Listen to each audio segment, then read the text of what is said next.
Hello guys! In today's video, I'll be showing you how you can do a slow motion edit in CapCut. So without further ado, let's begin. To start, open your CapCut app and then start a new project. And then select a video that you want to use. Now here is the video that I want to use. So now to do a slow motion, what I'm going to do is to tap on this video. And then you'll see at the bottom the speed. Just tap on that and you'll see normal and then curve. Just tap on curve. Now right here tap on custom or edit the curve.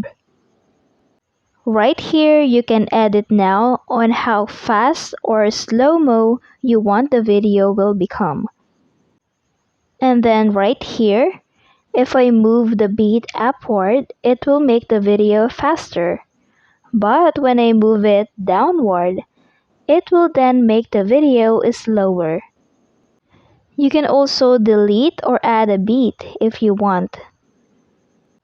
It is important that you know where and when will you want to start and finish the slow-mo in your video. You can add a beat on the start of the slow-mo until the very end. You can play the preview of the video so you know that your video is in slow-mo that you want. Now if you're happy with your video, just tap on the check. And that's it. I hope this video helped you out. Thank you for watching. Don't forget to like and subscribe.